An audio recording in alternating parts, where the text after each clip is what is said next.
नमस्कार दोस्तों, मैं संतोष कुमार गुर्जर और राम क्लासेस 786 पर आपका स्वागत है।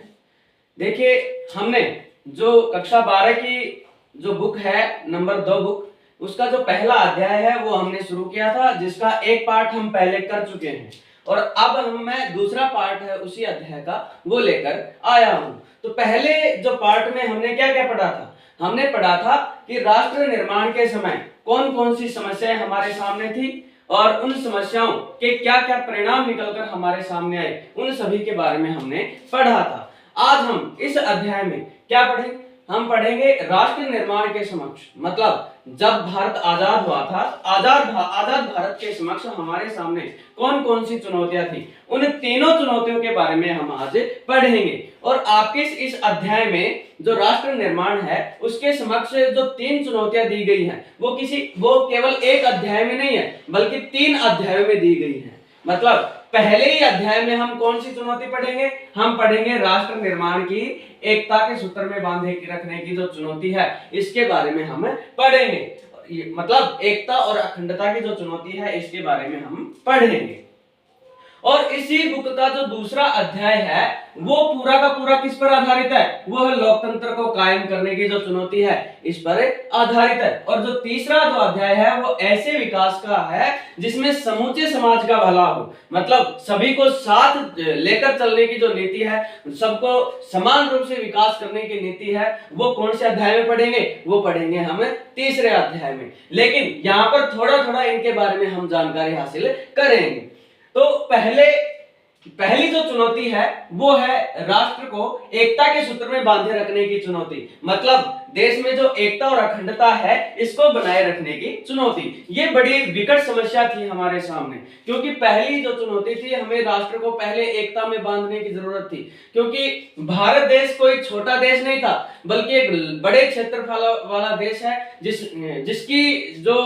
जिसका क्षेत्रफल है वो कितना है? 32,87,263 वर्ग किलोमीटर। और इतने बड़े क्षेत्रफल में वाले देश को एक करके रख पाना बड़ा मुश्किल था। और क्षेत्रफल तो बड़ा था ही, उसके भी अलावा ऐसी समस्या थी कि ये इतनी विविधताओं से भरा हुआ देश था। और इतनी ज्यादा विविधताओं से भरा हुआ देश है जिसमें हिंदू, मुस्लिम, सिख, ईसाई अनेक धर्मों वाले लोग निवास करते हैं, अनेक जाति वर्ग वाले लोग निवास करते हैं, उच्च वर्ग के लोग निवास करते थे, निम्न वर्ग के लोग निवास करते थे। इन सभी विविधताओं से भरे हुए देश को हमें एकता के सूत्र में पिरोने की आवश्यकता थी। और ये जो पहली जो चुनौती है इसी को तात्कालिक चुनौती माना जाता है, मतलब सबसे प्रमुख चुनौती इसे माना जाता है। क्या है? तात्कालिक चुनौती।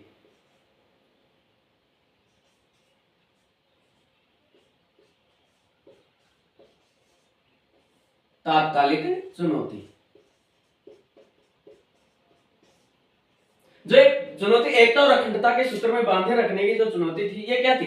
ये तात्कालिक चुनौती मानी जाती है, क्योंकि इतनी बड़ी विविधताओं वाले देश में, अनेक प्रकार की संस्कृतियों वाले देश में, जहां पर हिंदू, मुस्लिम, सिख, ईसाई अनेक धर्मों के लोग रहते हैं, उन सभी को एक करके रखने की जो चुनौती थी वो हमारे सामने थी। अब देखिए, इसके अलावा जो दूसरी चुनौती है वो है लोकतंत्र को कायम करने की चुनौती। इससे पहले क्या भारत एक कर पाएगा, सभी धर्मों को एक कर पाएगा? ये चुनौती बड़ी विकट समस्या थी। और इसी के बाद हमारे सामने दूसरी समस्या आ जाती है, कौन सी? लोकतंत्र को कायम करने की चुनौती। अब देखिए, कोई भी लोकतांत्रिक जो देश होता है उसमें पहले लोकतंत्र को स्थापित करने के लिए लोकतांत्रिक जो संविधान है उसकी आवश्यकता होती है। संविधान में भी समस्त नागरिकों को समान अधिकार देने की आवश्यकता होती है। नागरिकों के लिए अनेक योजनाएं हैं, उनको लागू करने की आवश्यकता होती है। नागरिकों के हितों के लिए, उनके लाभ के लिए काम करने की आवश्यकता होती है। और कानून के समक्ष सबको बराबरी का दर्जा देने की आवश्यकता होती है। तो पहले अगर हमें लोकतंत्र को स्थापित करना है तो हमें किसकी आवश्यकता होगी? संविधान की आवश्यकता होगी। मतलब संविधान निर्माण की जो चुनौती थी वो हमारे सामने थी। और जैसे ही भारत आजाद होता है तो संविधान सभा का गठन कर लिया जाता है। किसके तहत? कैबिनेट मिशन के तहत संविधान सभा का क्या होता है? गठन होता है। और उसके तहत संविधान का निर्माण किया जाता है, जो 2 वर्ष 11 माह 18 दिन में बन करके तैयार हुआ था। और जो संविधान निर्माण था उसमें कुल खर्चा कितना आया था? उसमें लगभग 64 लाख रुपए के लगभग खर्चा आया था। अगर टोटल के हम बात करें तो 63,96,729 रुपए का खर्च इसमें आया था। और हमने इस चुनौती को भी बखूबी से सफलतापूर्वक अंजाम दिया है और संविधान का निर्माण किया है। अब देखिए, संविधान का निर्माण करके हमने जो लोकतंत्र है उसको भी स्थापित किया है। अब लोकतंत्र जो स्थापित होता है, लोकतंत्र में क्या होता है, उसमें जनता का शासन होता है। जनता के द्वारा जनता के लिए चुनी गई जो सरकार होती है और जनता के लिए वो कार्य करती है, वो क्या कहलाती है, वो लोकतंत्रात्मक सरकार कहलाती है। और उसी लोकतांत्रिक सत्ता को स्थापित करने की जो चुनौती थी हमारे सामने थी, हमने इसे भी बखूबी अंजाम दिया है। क्योंकि जब प्रथम आम चुनाव होते हैं उससे पहले हमने चुनाव आयोग की स्थापना कर ली थी। कब? 25 जनवरी 1950 को। और उसी के तहत हमने जो प्रथम आम चुनाव है वो करवाए, जिसे सामान्यतः आम चुनाव 1952 बोला जाता है, लेकिन वो चुनाव अक्टूबर 1951 से और फरवरी 1952 तक हुए थे। तो हमने जो दूसरी चुनौती है इसको भी बखूबी अंजाम दिया, सफलतापूर्वक इसे हमने पूरा किया। और जो तीसरी जो चुनौती थी ऐसे विकास की जिसमें समूचे समाज का भला हो, मतलब सबका समान विकास की जो चुनौती थी। अब जो तीसरी जो चुनौती थी ये भी कम समस्या नहीं थी। अब देखिए, इस समस्या को भी हमें हल करना था और इस समस्या में ऐसे नियम कानून, ऐसे नीतियां लागू करनी थी जिसमें सभी पूरे समाज का क्या हो, भला हो, मतलब समूचे समाज का भला हो, कोई ऊंच नीच ना हो, कोई भेदभाव ना हो, अस्पृश्यता ना हो, ऐसे मतलब सभी का समान रूप से विकास करने की जो चुनौती थी ये हमारे सामने थी। और इनको नीति निर्देशक जो तत्व है संविधान में, हमने वो नीति निर्देशक तत्व निर्धारित करके इसको पूरा करने की कोशिश की है। उसके तहत जो राजनीति है, राजनीति में उन राजनीतिक अधिकारों को पूरा किया जाएगा। राजनीति के द्वारा इन नीति निर्देशक तत्वों में दर्शाए गए जो योजनाएं हैं उनको पूरा किया जाएगा। अब देखिए, हमने जो 3 चुनौतियां पढ़ी हैं, इसी के बाद जैसे इन चुनौतियों से निपट लिया जाता है और बखूबी इनको अंजाम दे दिया जाता है, प्रथम आम चुनाव भी करवा लिए जाते हैं, तो और सभी लोगों के लिए अनेक प्रकार की जो उनके हित में योजनाएं होती हैं उनको भी हमने लागू किया और समान रूप से सबका विकास किया, सबको बराबरी का दर्जा दिया, सबको समान अधिकार दिए। उसी के बाद हम देखते हैं कि आजादी के समय जब महात्मा गांधी, उन्होंने एक प्रसिद्ध जो भाषण दिया था, देखिए उस समय महात्मा गांधी कहाँ थे, उस समय महात्मा गांधी कलकत्ता में हुआ करते थे। मतलब जब 15 अगस्त 1947 को देश आजाद हुआ तो महात्मा गांधी भारत के दिल्ली में नहीं थे, बल्कि वो कहाँ थे, वो थे कलकत्ता में। और उसी दौरान वो कलकत्ता से एक बात बोलते हैं, कब, 14 अगस्त को बोलते हैं। 14 अगस्त को लोगों को संबोधित करते हुए गांधी जी कहते हैं कि कल हम आजाद हो जाएंगे। क्या कहते हैं कि कल हम आजाद हो जाएंगे। देखिए लिख रखा है ये, गांधी जी कहते हैं कि हम कल अंग्रेजी राज से आजाद हो जाएंगे, लेकिन आधी रात को भारत का बंटवारा भी होगा। आजाद तो होंगे लेकिन आजादी के साथ साथ क्या होगा, बंटवारा भी होगा। इसलिए कल का दिन हमारे लिए खुशी का दिन भी होगा और गम का दिन भी। ये कौन कहते हैं, ये गांधी जी कहते हैं कि कल का दिन हमारे लिए खुशी का दिन भी होगा और गम का दिन भी होगा। तो ये गांधी जी कहां से कहते हैं, ये उस समय कलकत्ता से कहते हैं। कब, 14 अगस्त को, 14 अगस्त 1947। कहां से, कलकत्ता से।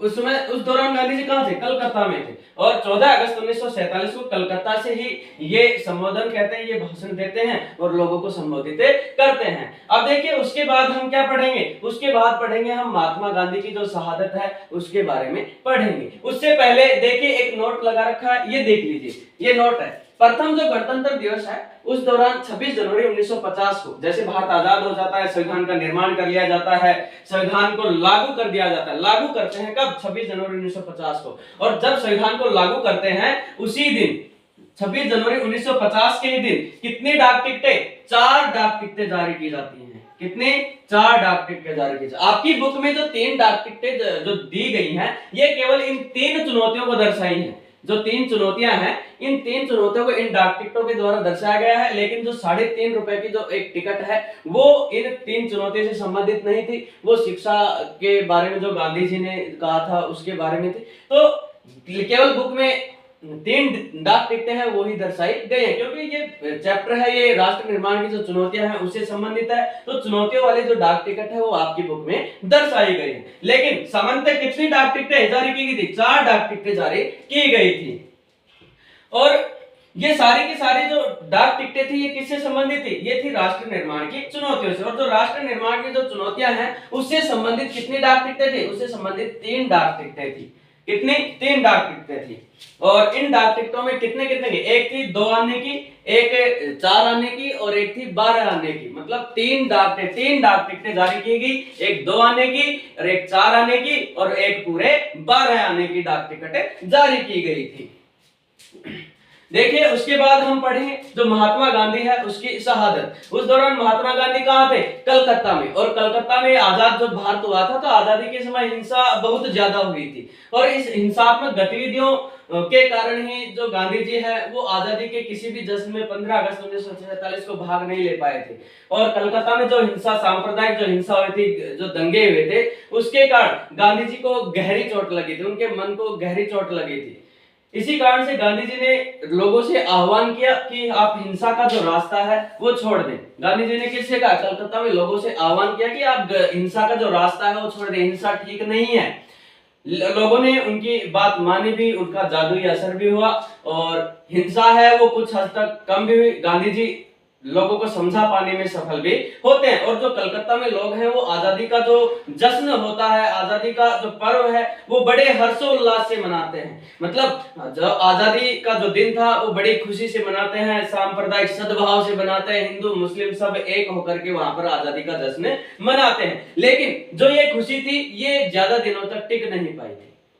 जो महात्मा गांधी ने वहां पर अमन चैन कायम करने की कोशिश की थी वो ज्यादा दिनों तक टिक नहीं पाई थी। हाल थोड़े ही दिनों के बाद वहां पर दोबारा से जो दंगे हैं वो भड़कने लग जाते हैं, और जैसे ही दंगे भड़कते हैं तो महात्मा गांधी क्या करते हैं? वो उपवास पर बैठ जाते हैं। और उपवास पर क्यों बैठते हैं? क्योंकि गांधी जी के समझाने बुझाने पर, उनका जो अहिंसा का जो रास्ता था, आजीवन उन्होंने जो अहिंसा का रास्ता चुना था, लोगों से आह्वान किया कि अहिंसा को छोड़िए छोड़िए, उसको कायम करने में वो सफल नहीं हो पाए थे। इसी कारण से वो उपवास पर बैठ जाते हैं। और उपवास पर जैसे ही बैठते हैं तो दोबारा से जो स्थिति है वो शांत होती है और लोग हैं वो हिंसा को कम करते हैं। मतलब दोबारा से शांति कायम वहां पर होती है। कहां पर? कलकत्ता में दोबारा से शांति अमन चैन कायम होता है।